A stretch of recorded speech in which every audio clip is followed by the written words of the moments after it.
അങ്ങനെ റൈഡിംഗ് ഒക്കെ കഴിഞ്ഞപ്പോഴത്തേക്കും ലൂക്കും ഞങ്ങളും നന്നായിട്ട് വിശന്ന് വലഞ്ഞിട്ടുണ്ടായിരുന്നു. പിന്നെ ഒന്നും നോക്കില്ല, അവിടെ തന്നെയുള്ള ഫുഡ് കോർട്ടിൽ കയറി എന്തെങ്കിലും കഴിക്കാമെന്ന് വിചാരിച്ചു.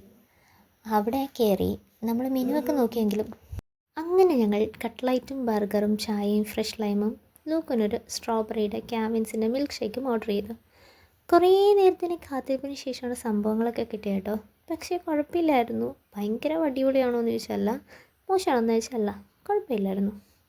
ഇവിടെ ഒരു ഫുഡ് കോർട്ട് ഉള്ളത് എന്തുകൊണ്ടും നന്നായി കേട്ടോ.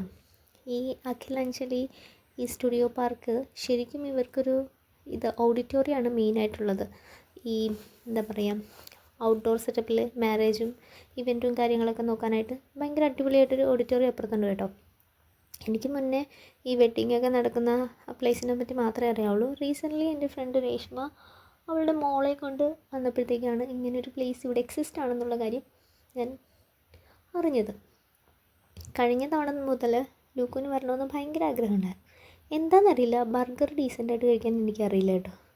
ബർഗർ കഴിക്കുമ്പോൾ ഞാൻ എപ്പോഴും മെൻഷൻ ചെയ്യാറുണ്ട്, ഡീസൻസിനെ പറ്റി അത്ര ബോധേഡല്ല. അങ്ങനെ ദേ അവിടുന്ന് ബൈ ബൈ പറഞ്ഞ് ഞങ്ങൾ നേരെ പോയിട്ടുണ്ടായിരുന്നത് തണ്ണീർമുക്കത്തേക്ക് ആൻറ്റിയുടെ വീട്ടിലേക്കായിരുന്നു കേട്ടോ. അപ്പോൾ ഇതാണ് സംഭവം. അങ്ങനെ അവിടുന്ന് ബൈ ബൈ പറഞ്ഞു പോയി.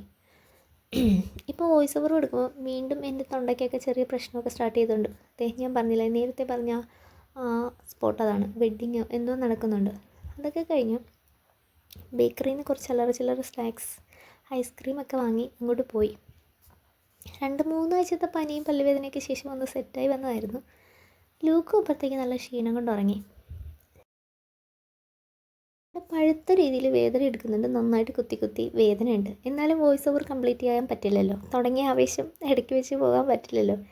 എനിവേ, ഇതാണ് നമ്മുടെ മോട്ടു പട്ലു അറിയാത്തവരായിട്ട് ഉണ്ടായിരിക്കും, പക്ഷേ ലൂക്കു ഒരു ബിഗ് ഫാനാണ്. അതുകൊണ്ട് ഞങ്ങളുടെ വീട്ടിലെല്ലാവർക്കും മോട്ടു പട്ലുവിനെ നന്നായിട്ടറിയാം. ഈ മോട്ടു കഴിക്കുന്നൊരു സമൂസയുണ്ട്, നമ്മുടെ പഞ്ചാബി സമൂസ.